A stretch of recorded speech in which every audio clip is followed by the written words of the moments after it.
Mr. Bean, it's time to do the prize pick. Yes. So if you could come through the door now. I've got the bin here. Yes, I know, but you've got the bin. You've got to bring the bin through. Yes, if you could just open the. No. It won't slide. I think it will if you do it from that side. If you do it from that.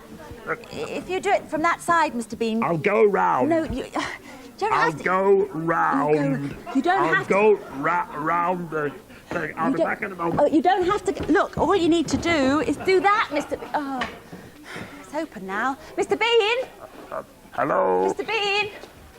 Hello? Hello, there you are. You could have come through. It's open now, but never mind. I've just brought the bin. Yes, thank you very much. The bin for the prizes. Yes. Put it on the floor. And your name is? Sarah Green. Oh. Yes. Mr. Bean. Mr. Bean, yes. It's lovely to have you. Our names rhyme. Bean. So they do. There we go. Well, these are all the correct answers to Darcy Bustle's question and the ballet dancer. She wanted to know by what name was Peggy Hookham better known, and all the correct answers are in there. Yes, these are all the people who could win a prize. Right. Yes. So you want me to pick one out? Yes, if you would. Me? Yes. I was just going to bring in the bin. No, you Mr. Bin. Well, if you if you wouldn't mind picking one out too, okay. that would be very helpful. Thank you. And the winner is... Yes. Mr. Bean. I'm sorry? The winner is Mr. Bean. Are you sure? Yes, that's what it says here. Mr. Bean. Well, yes. I'm not sort of big doubting Thomas, but do you think I could just have a little check? No. Please? No, it says Mr. Bean. I'd like a little look, because I just feel that it'd be wise to check. The winner is Mr. Bean. Because there are lots of correct answers in there. Mr. Bean is the winner. If you could just... Mr. Bean, sorry. If you could just... Please, if I could just check. Please. What's the prize? Dizzy. The prize, a pair of signed ballet shoes. Oh. Well, in that case, the winner is Lucy Plant of Tamworth in Staffordshire. Lucy, well done. You get the signed ballet shoes from Darcy Bustle. Very, very good. Well, now you're here. Would you like to stay for the morning? Well, I was just going to deliver the bin. Well, but I'll stay if you like. It'd be nice. Would you stay for the question and answer session later on? Yes. Oh, yes, the famous person. That's so right, the questions yes. on the phone. Yes, Would I'd you love stay to. for that? Thank you very much, that's Ms. terrific. Green. Yes. Could I stay and perhaps take some photographs of the famous people if they come through? Take some pictures? Yes. Well, yes, of course, yeah. I've got this here, you see. Have you? You've got your... Oh, it's a Polaroid that you've got to take pictures. We have got... Oh, sorry. We've got Sonia coming in and all sorts of people it's that you a bit can... foggy, but it'll clear in a moment. Yes. We've been having that trouble a bit with our cameras this morning. Yeah. Okay. Well, thanks very much. Thank you very much. Okay, yeah.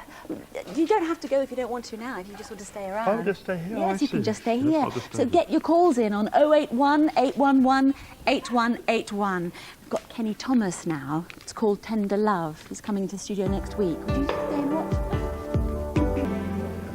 Kenny Thomas and Tender Love, and he is our guest on the programme next week. Our guest this week, Barry. Welcome back. Thank you. Barry Norman.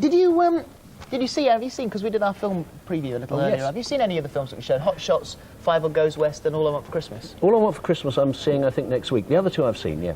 What did you think of Hot Shots and Five Odd Goes Well, West? I was very disappointed in Hot Shots. Did you see Airplane and Naked Gun? Yeah. You know, it was exactly that kind of film. But it's not as good, you know. I think it's getting tired, that kind of format. There's some very funny moments in it, but it's not nearly as funny all the way through as the others were. Five All Goes West I think is a nice film for Christmas time, particularly for smaller children. It's good fun, it's beautifully done, and yeah, I'd certainly recommend that one. How long do you remember a movie for after you've been to see it? Oh, well, that depends on the movie. I mean, the bad ones I try to push out of my mind almost immediately. I mean, some of them you can forget while you're watching them. But the good ones, yeah, they tend to stick around in my mind for years, probably forever. You know, Citizen Kane, for instance, there are bits of that in my head all the time. There's a question here that directly relates to that. Whereabouts is Ian? Ian's here. Okay. Hello, Ian. What's the worst film you've seen this year? Worst film I've seen this year? I think... Well, there have been a lot of contenders for that title, I have to tell you. I think Bonfire of the Vanities is quite the most disappointing film I've seen this year because it was based on a lovely book and they made a rotten film of it. But the other one that really disappointed me was a film called Men at Work, which was made by Emilio Estevez and starred him and his brother Charlie Sheen. And I like both those people, you know, I think they're very talented. And it was terrible. It was a dreadful film. So those two are my very top contenders, I think, for the worst film of the year. Do you ever walk out? No, you see, the problem is that if I walk out of a Sorry, I want to know, could I just have your autograph, please? well, what name's... Mr. Bean. Is that Bean as in runner or Bean as in broad? Bean. Bean. Oh, that's got to be B-double-E-N, yes? Yes, that's right. Oh, no, it's very nice, yes. I've seen all your films. Oh, you are kind. And I've read all your books. Thank you very much, Thank Mr. you. Bean. Just enjoy yourself and wander around. Wander around. Where were we? I'm terribly sorry about that. That's all right. You know, the strangest people drifting through It's this. extraordinary, isn't it? It's extraordinary. Walking out, I think we're walking out. Walking out. No, the thing is that if I walk out of a film after half an hour and say, this is the worst film I've ever seen, the film company can come back and say, but you didn't see the last hour. You know, the last hour was great. And they're probably lying, but I can't deny it. So, but if I walk out after half an hour and say, this is the best film I've seen all this year, nobody complains I didn't see the rest of it. So the awful paradox is that I have to sit through the bad ones. I could walk out of the good ones, but you don't want to walk out of the good ones. It's sort of catch-22. So no, I don't walk out. All right. Pick up your phone and Right. let's start doing some more questions. Line 1, who's on 1? It's Jessica Sale. Jessica, hi. Good morning and away you Hi, go. good morning. Good morning, Barry. Good morning, Jessica. Hello. I'd like to know if over the last year or recently you've seen any new young actors and actresses who you think have a good future in acting. Well, that's a bit difficult to say, really, because it takes time before before you can realise whether they are going to be good or not. So, generally speaking, when they're very young, you only see them in small parts in films, and it's difficult for anybody in a small part, when they're learning the trade, to stand out. So there isn't anybody at the moment that you've not heard of yet that I would say watch out for. I mean, by and large, you only get to recognise that they're quite talented when they get a big role, like for instance, Julia Roberts in Pretty Woman. So, yeah, there isn't anyone that I would say watch out for. But, you know, when people I've seen in films get a bigger role, then I'll tell you to watch out for them. Fair enough. And thank you very much indeed for your call. Let's move on. Continue with the telephones. And line 2. Good morning. Who's on 2? Sonia Flanagan. Sonia, good morning and away you go. How many films do you watch in a week? Well, I watch 5, and that's enough. I watch 3 on a Monday, morning, afternoon and evening. Then on Tuesday I come in and record my programme, then I watch another film. On Wednesday I write the script for next week's programme, and then I watch another film. And after that, I try not to have anything to do with movies at all until the following Monday, because if I was watching films or thinking about films or writing about films, talking about films for 5-6 days a week, I'd have gone mad by now. I mean, Men in White Coats would have carried me away, I promise you. Because life is possible outside the cinema. But by not having anything to do with the movies for about 4 days, I actually look forward to going back and seeing another film on Monday morning. All right, thank you very much indeed for your call. Hope that was answered the way you wanted. Let's ask Sophie's question. Whereabouts is Sophie? There she is behind me. Hello, Sophie. Do you think films are spoilt when they come out on video? Spoiled what? That they don't look so good on video? Yeah, and that it takes the effect away of the film. Oh, I think so, yeah. You know, I think a film like Dances with Wolves, which is lovely in the cinema because it's huge, you know, loads and loads of landscape, which is very important to the film. And obviously you can't get that on video. So therefore you are losing a lot. Now I remember the first time I saw Star Wars, I saw it at a big London cinema.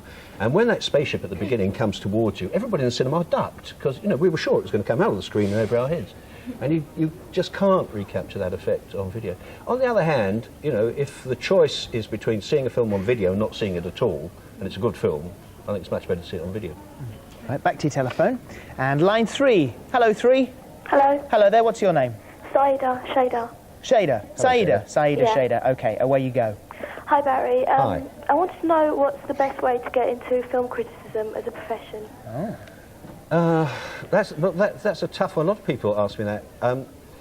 I did it really through journalism. I was a journalist for a long time, and towards the end of the time when I was working on national newspapers, I began to specialise a bit in film reviewing and theatre reviewing and things like that. And I think that's probably the best way. I think that, you know, if you know something about journalism, it does help a great deal. So I think that's the way to do it. It takes a bit of time, but I think it's probably the best way, and in the end, the only way.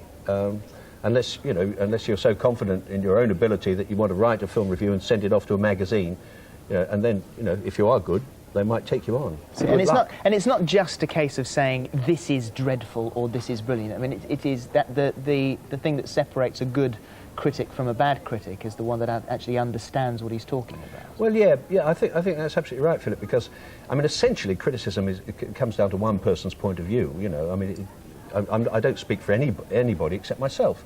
And the only thing that might make my opinion more valid than that of anybody else is that I have probably seen more films than most people. I mean, I saw in that little thing they did about me that I reckon I'd seen about 4,000 films. Actually, that's probably nearer 10, you know. Good heavens. So, and also I've spent a lot of time talking to people in the film industry. So, yeah, you're quite right. It isn't just a matter of saying, I like this or I don't like this. You've got to know why you like it, or why it's good, or you think it's good, and why you think it's bad. And you've got to be able to back that up with some knowledge. Hope that was okay. Thank you very much indeed for phoning in this morning. Just finally, Charlotte. Where's Charlotte? Whereabouts? There she is. Charlotte. Good Lord. Is there a film that succeeded that you thought would not? Film that succeeded? I thought, let me think. Oh, We're going to talk about one here that you've given a really hard time to. Well, Rambo. Yeah. I mean, I hate Rambo. I really do hate Rambo, and it succeeds. And I'm quite pleased about that, really, because I would hate to be in a position of being able to destroy a film at the box office, as New York theatre critics can do. And no critic in this country, I'm happy to say, has that kind of power. So it doesn't matter how much scorn I pour on Rambo and how much I rubbish it. People who want to see Rambo are going to go and see it anyway. And I remember, as I came out of that, there was some dreadful little Herbert came up in front of me, a hugely violent movie. He came out and said, oh, that's the best film I've ever seen. And I thought, I'd be doing the world a favour if I strangled him to death. Now, here and now. And then I thought, well, this is the effect Rambo's had on me, so I won't strangle him to death. I'll let him go home. And I did. Well, I'm very glad. Otherwise, they'd have been standing on the corner there waiting to arrest you. Just finally, for the moment, there are a lot of British actors now, British actors and actresses, making it on the international movie circuit. Would you temper your criticism if it was a British actor that maybe you knew? No, I wouldn't, and that would be an awful thing to do. So, you know, I often, people in the British film industry say, why aren't you nicer to my film, because after all it's a British film, but I don't think this matters. The public is going to pay the same money to see a British film or an American film, or a British actor or an American actor. So you have to be as honest as you possibly can be about all films. And also, I try not to make close friends with anybody in the film industry for that very reason, that, you know, if they make an awful film and have reason to regard me as a friend, they'll feel betrayed if I say this is a rotten film. So I arrange to have a very friendly acquaintanceship with lots of people in the movie business, but I don't have any close friends. I'm sure they want it that way too, you know. They don't come around seeking my company either. So that way, you know, you can say X was awful in this film without feeling guilty about it. Fair enough. You have a competition for us this morning. Oh, yes. What do we have? What have you got? Looks terrific, and it looks big. What? Well, the book. The size of this. Price. Well, coffee table book, because you could build a coffee table out of it. It's enormous. But yeah, so that's mine. I mean, that's the best book. Talking Pictures. That's my book. And hold it up, Barry. Hold it up. Yes, there you go. Yes, I won't be too modest. That was my. That's just out in paperback now. Right. And I've also got the Time Out Film Guide, which I like very much. It's very good. You know, if it's marvellous if you've got a video out or a film on television, you want to check it out beforehand. Time Out Film Guide is very good. My book is just brilliant. And here? And here, a director's chair. I was wanted, you know, some time ago on film, whatever year it was, we used to give out film 89 or 90, whatever, director's chairs. And I wanted to get one of those as a prize, but alas, we haven't got any more. And they've all gone, and we don't give them as prizes anymore. But there's the BBC television director's chair. And all the prize well worth winning. And the books. What more could you want? What's the question? Well, the question is, for which film did John Wayne win his only Oscar as an actor? Well, his only Oscar. For which film did John Wayne win his only Oscar? answers on a postcard to us here at Going Live, PO Box 8181, London W12 7SE, and we'll pick that out next week on the programme if you've won all the goodies. Thank you very much indeed. Oh, it's my pleasure. Great pleasure. This. Terrific. Good stuff. Well, hopefully you'll come back then in that case. Yes, I will. Yes, I will. And I didn't ask the question about the pullovers. What was the question about the pullovers? Just somebody wanted to know where you got them from, actually. Oh, all over the place. Nowhere in special. But... So I'm very glad I didn't ask you. I think Alan is on the phone. Alan? Hello, good morning, Going Live. This is Alan Brown speaking. How may we help you? You'd like to speak to Sonia. Hold the line, please. I'll just put you through. Oh, Rachel, see that girl over there with the fur-flared skirt? You to me are everything, the sweetest song that I can sing. Oh, baby. Oh, baby. Oh, baby. Oh, baby. All right. Well, there's something wrong with that camp. It makes you look sort of pink, doesn't it? I thought I looked okay. I'll just fix it. I'll just fix it. Do you know what you're doing? Yes. Yes, I know exactly what I'm doing. Don't worry. Are you? Excuse, no, just before you do it. No, don't you worry about a thing. You know about electrics? Things will be fine here. You know, no, it's expensive. Just get on with the program. All right, okay. If you know about electrics, that's fine. Oh no! Look what you've done. No, put it back. No, it's fixed. No, it's not fixed. That's not right at all. It's fixed. It's fixed. Okay. Oh, well, we'll live with that then. In that case, you're quite happy with that. Good. Well, there we are then. That's technically perfect as far as Mr. Bean is concerned. So we'll move on now to Sonia and her new video. We'll be meeting her in just a matter of moments. In the meantime, here she is with You to Me Are Everything. That's perfect. You're quite happy with that?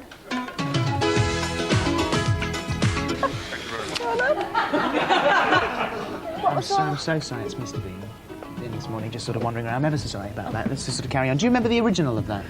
Yeah, I do actually. I remember singing it when I was out in the wild. Well, sometimes I really think they should go and get jobs and move into apartments. Oh, that's what I did. Have their own areas to live, proper homes and yes, I think they should have an entire country devoted to them. What a good idea. You'd have to have it sort of with all different climates, wouldn't you, I suppose? How do you feel about human beings in general?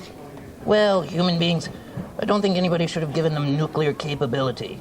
I think that's a thought a lot of people share with you. Well, now, being a dog, particularly, I feel that way. Right. How do you feel about one human being? How do you feel about Brian Henson in particular? Well, I've never met the man. Well, now's your opportunity because he's actually sitting right behind you here. What? Dog, meet Brian. Brian? Oh, God. This is Dog. Oh, my goodness. Do you know where he has his hand? This is very embarrassing. Well, if you can try and make yourself comfortable. Well, you come back there. Thank you. Dog. Welcome, Brian. Hi. It's great to have you on Going Live. When you watched your father developing, Jim Henson, developing Muppets into sort of a global success, did you always think you'd work in the same area? Well, I was always very excited by it, and I was a puppeteer from as long as I can remember, mostly marionettes when I was a young kid. I went through a spell in high school where I thought I would be an astrophysicist. And then, actually, that was what I went into college, as a physics and fine arts major. But I guess it was around when I was 18 that I knew that filmmaking was where I wanted to be. And I was real interested in special effects and performance and puppetry, so I found a nice mixture of all of them. See, I'm beginning to work out how the astrophysics thing fits in. I had the pleasure a few years ago of doing a little scene with Jim and Kermit, and he made it look very simple. It was just him and Kermit and me doing a little scene together. Now, things have really changed around here because we look around and it's a bit like sitting in an astrophysics laboratory. I mean, this whole thing of animatronics. Can you explain what animatronics are? Well, animatronics, as opposed to puppetry, is really just characters with they're biologically believable.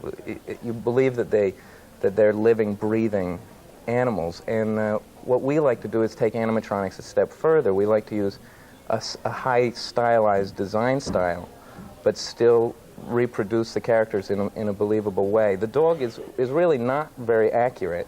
For instance, I look mostly like a dog, but his eyes are too big, his brows are too big, his ears are too big. And characters like the dinosaur characters in our new show Dinosaurs, those are very stylized. They're virtually cartoon strip in their design style, and yet they're realized in a very believable way. It's the halfway house between almost like human animals with human characteristics and voices. But the way we do it is using loads and loads of motors, which meant we had to move into a whole new era in figuring out how to perform this stuff. There are 20 to 30 servo motors in most of these. The dog has about 22 servo motors in him. And so we developed this whole system that enables us to perform these motors. The dog, it's a hand puppet with this control, which is his master expression stick, if you like. I mean, supposing someone came along... This is so embarrassing! Supposing someone came along, you know, like Mr. Bean, and started moving around the wrong one, and suddenly his eye, oh, look at that, I can make his ears wiggle up and down. Would you stop it? This is so embarrassing. But you see, it's a wonderful... What it is, it's all very complex, but it's... eyes going? We've used the technology to simplify the actual performance to give a real nice effect, but from one performer or two performers. You say one or two performers. I know that, didn't you take part, you were part of Audrey 2 in Little Shop of Horrors? Yeah, well, that was before. On the programme before, and he's an international star now of great merit. He's gladly agreed to come on Going Live. And it's with the greatest of pleasure that now we introduce to you Mr. Bean. If you would like to... Oh, yes. No. Oh, yes. No, you're the guest. I'm not really... Would you please step up? A round of applause for Mr. Bean, please.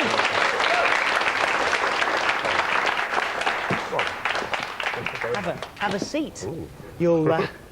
You'll find that there's a telephone by the side of you there, which we'll be using in a matter of moments. Oh, my goodness. Yes, so have a bit of a chat. Where am I ringing? If that's okay. No, you don't have to ring anyone. They'll be talking to you. Oh, I see. If that's okay. You were taking Polaroids earlier on. Yes. Did you manage to get any interesting ones? I've got some nice ones. That's one of Sonia. Oh, that's lovely, isn't it? Let me just hold these up. Very pretty girl. Oh, yes. Look at this. Very professional, apparently. That's one of you, I think. Is it? No, it's a plug. I see. Okay. It's an electrical plug and some wires. Yeah. That I took there before that. That's one of Gordon. That's quite. It's a bit. Or is it? Perhaps it's the Barry Norman. No, that's good. That's one that went off by mistake in the toilet. Oh. I don't think we ought to show. Oh, I think we should. I think we should. There it is. There. Just see what's going on. Lovely. Yes, they're all electrical. There's some more wires. That's a machine. That's another machine, and a close-up of the machine. Thank you very much indeed, anyway, for sort of gracing us with your presence and taking the pictures. And we have lots of questions which we'd like to ask you, if that's okay. First of all, I'd quite like to start, if I may, with Sophie. Whereabouts is Sophie? There she is, right there. What would you like for Christmas?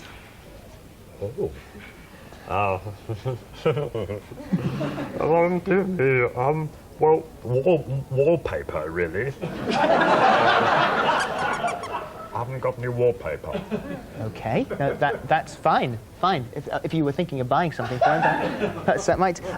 What about Joe? Where's Joe? He's over here. Hello. Have you got a girlfriend? If so, have you got any plans to get married? A girlfriend? No, I haven't got a girlfriend. It'd be quite nice to get married, though, wouldn't it? That's a very nice idea, but I used to have one, but I lost her. She got lost. I'd like to, but, you know. So I don't want to interrupt. It's an embarrassing question, obviously. Sorry to hear about the other one who sort of disappeared. Pick up your phone there. And line 3, who's on 3? Hello, it's Ashley. Ashley, hello. Away you go, Ashley. What type of TV programmes do you like to watch? Well, that's quite an interesting question, Ashley. Really, I like... serious documentaries. I saw one last week with Jeremy Beadle. It was tragic. It really was. These awful situations that these people were put into, apparently, every day, and he was there sort of investigating them. And it was awful, I tell you, tragic, but marvellous television, and very much my cup of tea.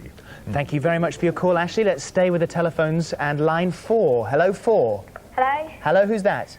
It's Aurelia. Aurelia, off you go. What ambitions did you have when you were a little boy? Well, I wanted to be President of the United States, naturally. But apart from that, it's all about these sticks and twigs, and so I joined the Cliff Richard fan club instead. And he's been marvellous over the years. He's such a professional, Cliff. And he's provided me with far more fun than I could have had in the Cubs. Thank you very much indeed for your question there. Let's go back to our audience here, and Ian has a question. Whereabouts is Ian? At the end there, right up there. Off you go. Were you a messy eater? Are you? A messy eater? Oh, you're there. I was waiting for you. Am I a messy eater? No. No, I'm not a messy eater. No, I've got 2 pairs of knives and forks and a plate. And if I eat something really messy, like, you know, spaghetti bolognese, then I eat it in the bath. And I can sort of flush it out, you see, at the end. So no. Thank you very much for that. Charlotte, where's Charlotte? Okay, off you go. Do you sleepwalk? No. I sometimes wake up somewhere different to where I went to bed. But as far as I'm aware, I don't sleepwalk. I ended up in the kitchen sink once, and once I ended up in Japan. I went to bed in Twickenham, and I woke up in Japan. Now, I couldn't have walked to Japan, so no. We'll just very quickly ask Melanie's question. Where's Melanie? Just here. What's your Christian name? Christian name? Well, I'm a Christian, of course, but my Christian name... I've got it here somewhere. Oh, it's on my driving licence, and I left it behind. Oh. Can't remember. I mean, don't worry about it. It's not a problem. Gone. It's gone. It's gone. Completely gone. Never mind. Not a problem then in that case. You have a competition for us, yes. Mr. Bean. Do you have for these magnificent videos of yours here? But that's me. Yes, it is. These are your videos. You're on them. My videos? You're on them. Of you. Am I on video? Oh, yes. Didn't you know that? For sale? Oh, yes. Oh, that's extraordinary. I didn't know. Do you have a question? How much do people pay? I'm not sure. It's probably on there somewhere. They're normally about $9.99, I expect. What's the question? The question... a sort of competition. Oh, I see. Competition question is, what colour tie does Mr. Bean wear? Oh. Could you, no good. Could you perhaps do another one, maybe? Think of another one. What colour shirt? No. What kind of jacket? What kind of car does Mr. Bean drive? What kind of car does Mr. Bean drive? Answers on a postcard to us at P.O. Box, going live, P.O. Box 8181, London W12 7SE. And can I also congratulate you on, although you didn't know you were in a video, it's sold 400,000 copies. Oh my goodness! And this is. Well, I should be getting some money, shouldn't I? Well, there's a possibility, and congratulations. Come and have a look. Oh, that's great. Yes, But well done. I thought it was a sort of red book. This is your life. No, just unfortunately the colours. Different show. Different show. Will you stay with us just while we say what's happening next week on Going Live? Is Well, that I think all right, I'll have Mr. to, Bean? won't I? Yes, if you would, that would be very nice. Did we get the results of the phone vote? We did. Would you like to know what they are, Mr. Bean? Is it right to keep Ming Ming and Bao Bao, the pandas, in a zoo? 36% people said yes. 64% people said no, it's not right. Fair enough. Next week on the programme, Bruce Forsyth and also Rosemary Ford. We've got Mr. T from the A-Team here. There's music from Kenny Thomas. Philip Hodgson with Growing Pains. And there's also Charlie Green at the Clothes Show. And Paula Danziger will be here all the way from New York, and she's bringing some incredible toys and gadgets with her. Some of them may even be for you. Thank you very much indeed to Mr. Bean, who's been a magnificent guest to all our... To go now. There's a bit of smoke coming from the camera that you were fixing earlier on. Look, now. So, I'll get onto it. I think we'd rather you didn't. No, if you just stay where you are, it's fine. If you want to, but it's all wrong. I think you want to leave it now. We'll see you next week, same time, same place on Going Live. Bye-bye. It's working now.